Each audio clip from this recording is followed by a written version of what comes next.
இருக்கும் அனைவருக்கும் என் பணிவான வணக்கம். நான் சொல்லும்போது யாராவது விட்டுட்டா எனக்கு சங்கடமா இருக்கும். இங்க வந்திருக்கிற அனைவருமே உங்கள் பாதம் தொட்டு வரவேற்கிறேன். வணக்கம்.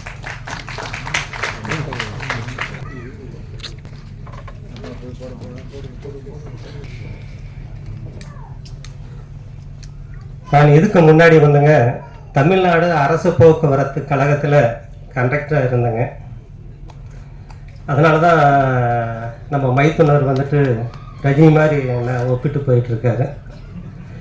அது நம்ம கையில் இல்லை, இறைவன் கையில், உங்கள் கையில் தான் இருக்குது. நான் ஒரு எழுத்தாளன், கவிஞன். நான் வந்துட்டு முதல்ல வந்துட்டு இந்த சினிமாவுக்காக அலைஞ்சது கொஞ்சம் நஞ்சம் அல்ல. அதாவது வந்துட்டு நிறைய பேர் வந்துட்டு சினிமாவில் நுழைஞ்ச பின்னாடி கஷ்டப்பட்டிருப்பாங்க. அதை விட பல மடங்கு நான் நுழையிறதுக்கே கஷ்டப்பட்டேங்க. யாரும் என்னை விடலை. பேரரசு சார்கிட்டலாம் வந்து நான் அசிஸ்டண்ட்டாக சேரணும்னு நினச்சேன். ஆனால் எந்த ஒரு கைடும் இல்லாததுனால தூரமாக இருந்தே பார்த்துக்கிட்டு இருந்தேன்.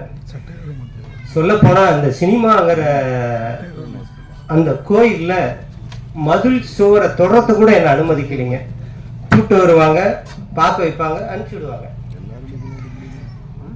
தர்மபுரியிலேருந்து இங்கே சென்னைக்கு வந்து பார்த்தீங்கன்னா 300 கிலோமீட்டருங்க. காலையில் டியூட்டிக்கு போவேன், நைட்டு 10-11 மணிக்கு இறங்குவேன். அதே களைப்போட பஸ் ஏறி திரும்ப சென்னைக்கு வந்துட்டு அடுத்த நாள் பகல் பூரா அலைவேன். ஒரு 4-5 மணி ஆகி போச்சுன்னா அங்கே எனக்கு பக்குன்னு இருக்கும். ஏன்னா அடுத்த நாள் நான் டியூட்டிக்கு போய் ஆகணும். அப்படி போனேன். இன்னொரு பக்கம் ஃபேமிலியை நான் மெயின்டெனன்ஸ் பண்ணணும். இதுக்காக நான் ஃபேமிலியும் விட்டுற முடியாது, ஃபேமிலிக்காக இதையும் என்னால் விட முடியல. ரெண்டுமே வந்துட்டு பேலன்ஸ் பண்ணி போயிட்டு இருந்தேன். ஒரு காலகட்டத்தில் எவ்வளவோ அலைஞ்சி பார்த்தேன், செஞ்சேன். சரி என்ன பண்ணுறதுன்ட்டு எனக்கு வந்து இந்த எழுத்துக்கள்லாம் வரும். அதுவும் வந்துட்டு இந்த கலைத்துறையினுடைய தாகத்தினால தான் எழுத்து வந்தது. அதாவது அந்த எழுத்து மூலமாக தமிழை நான் வாழ வைக்கல, தமிழ் தான் என்னை வாழ வச்சிருக்கு.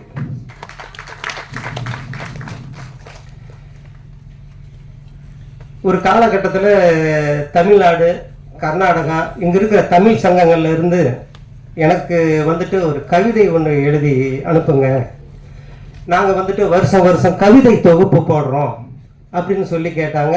நான் எல்லா தமிழ் சங்கங்களுக்கும் கவிதை எழுதி அனுப்புவேன். அவங்க விரும்பி போட்டாங்க, பிரசுரமாச்சு. கவிதை தொகுப்பு, அதாவது தமிழ்நாட்டில் இருக்கிற எல்லா கவிஞர்கள்கிட்டையும் அவங்க கேட்பாங்க. சொல்லப்போனால் சிறைச்சாலையில் இருக்கிற கவிஞர்கள்கிட்ட கூட அவங்க கவிதை கேட்டு வெளியிட்டாங்க. இப்படியே போயிட்டு இருந்தது. சரி அடுத்த ஸ்டெப் என்ன பண்றதுன்னு தெரியல. ஆனா ஒரு வெறித்தனம் இருந்தது, ஒரு போராட்டம். அப்புறமா எங்க ஊர்ல வந்துட்டு தர்மபுரி மாவட்டத்துல தீர்த்தமலைன்னு ஒரு அற்புதமான சிவன் மலை இருக்கு. அதை பத்தி புக் எழுதுனேன், முதல் பாகம் 2ஆம் பாகம்னு. அப்புறமா இப்படியே போயிட்டு இருந்தது. அப்புறம் ஒரு மருத்துவ குறிப்பு எழுதினேன். அப்புறம் வந்துட்டு என்னுடைய கவிதைகளை மட்டும் தொகுத்து ஒரு கவிதை நூல் எழுதி வெளியிட்டேன்.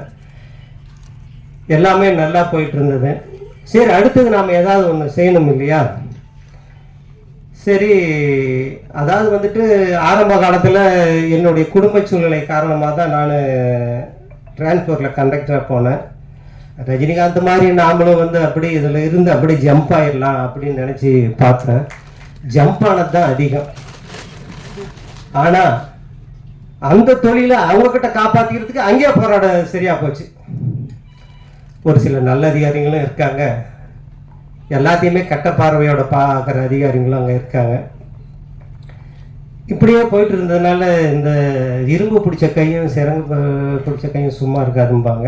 அந்த மாதிரி என் மனசில் அரிச்சிக்கிட்டே இருக்கும்.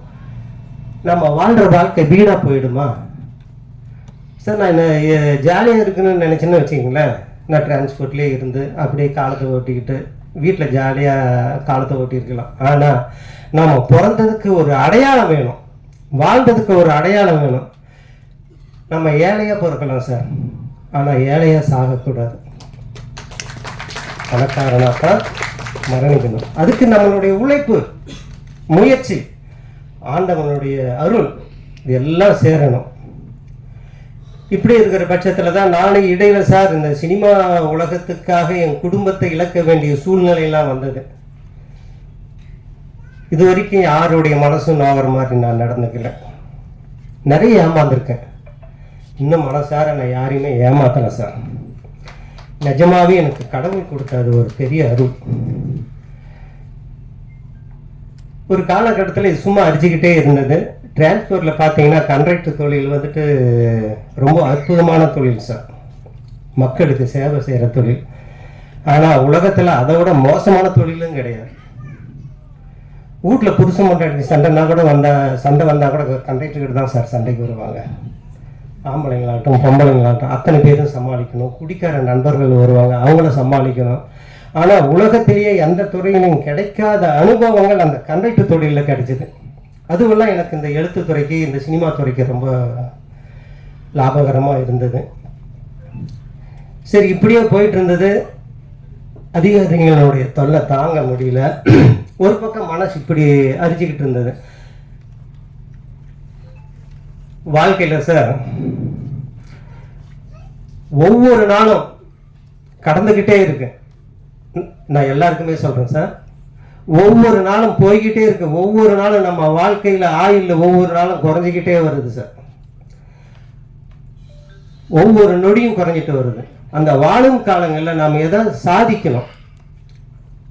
எனக்கு தெரிஞ்ச தொழில் இதுதான் சார், எழுத்து, சினிமா. இப்படி இருக்கிற பட்சத்தில் நானே இந்த வாய்ப்பை உருவாக்கி யூடியூப் சேனல்லாம் ஆரம்பித்து அப்படியே முதல்ல போயிட்டு இருந்தது சார். அப்புறம் 2 ஷார்ட் ஃபிலிம் எடுத்தேன். அதுக்கு எடிட்டிங் பண்ணுறதுக்காக நான் சென்னை வந்திருந்தேன். அதாவது வந்துட்டு இது முதல்ல சொல்லிடுறேன் சார். இந்த படத்துக்கு கதை, திரைக்கதை, வசனம், பாடல்கள், இயக்கம், தயாரிப்பு, நடிக்கிறது எல்லாமே நான் தாங்க 100%. நானா 100%. ஆனால் நான் யாருக்குமே அசிஸ்டண்ட்டாக சேர முடியல. அதுக்கு முன்னாடி நான் என்னை தயார்படுத்திக்கணும். கடவுளோட வரப்பிரசாதம், பிஸ்வாகத்தி, ரூபன் இந்த மாதிரி படங்களை இயக்குன டைரக்டர் ஐயப்பன் அவர்கள், அவருடைய நட்பு கிடைச்சது. அவர் அந்த ரூபன் படம் பண்ணும்போது அவர் வாழை பிடிச்சிட்டு தெரியும் சார். அவர் என்னோட வயசுல இளையவர் தான், ஆனால் எனக்கு அவர் குரு. இந்த படத்தை இயக்கிறதுக்காக இத்தனை வேலையை செய்யறதுக்கு நான் என்னை தயார்படுத்திக்கணும். நான் அவர்கிட்ட சேர்ந்து, அவர் தான் என்னை இயக்கினார். என்ன டைரக்ஷன் பண்ணது அவர் தான். அவர் என்ன டைரக்ஷன் பண்ணதுனால தான் நான் இந்த படத்தை எல்லா பொறுப்பையும் எடுத்து செஞ்சேன். வாழ்க்கையில் என்னன்னைக்கும் அவரை என்னால் மறக்க முடியாது. அவருடைய நட்பு, உறவு கடைசி வரைக்கும் இருக்கணும்னு நான் ரொம்ப விரும்புகிறேன். அப்புறமா அவரை பக்கபலமாக வச்சுக்கிட்டு தான் சார் இந்த படத்தை முழுசாக நான் பண்ணேன். அப்புறம் அந்த திருக்கோவிலூரில் ஒரு தமிழ் சங்கத்தில் இருந்த அந்த கதையை ஒன்று கேட்டாங்கன்னு சொன்னேன் இல்லைங்களா. அதாவது வந்துட்டு உங்கள் கவிதையெல்லாம் நல்லா இருக்குது, எனக்கு ஒரு சிறுகதையை அனுப்புங்க. நாங்கள் கவிதை அதிகமாக வெளியிடுறதில்ல, கதைகளை மட்டும் வெளியிடுறோன்னு சொன்னாங்க. நான் ஒரு கவிதை அனுப்பிச்சு அவங்களுக்கு எல்லாத்துக்குமே பிடிச்சி அப்புறம் அதில் பிரசுரம் பண்ணாங்க. நான் சர்வீஸில் இருக்கும்போது சார், கிட்டத்தட்ட 2010 அந்த புக்கு வந்த பின்னாடி ஒரு சிலர் தெரிஞ்சு வாங்கி படித்தாங்க, ரொம்ப நல்லா இருக்குதுன்னு சொன்னாங்க. நான் லைனில் டியூட்டி செய்கிறப்போ அந்த டெய்லி பேசஞ்சர் அதில் வாத்தியாருங்கள்லாம் வருவாங்க, அந்த புக்கை வாங்கி படிப்பாங்க. சார் நான் நாளைக்கு தரேன்னு வீட்டுக்கு, அதாவது ஸ்கூலுக்கு எடுத்துகிட்டு போவாங்க.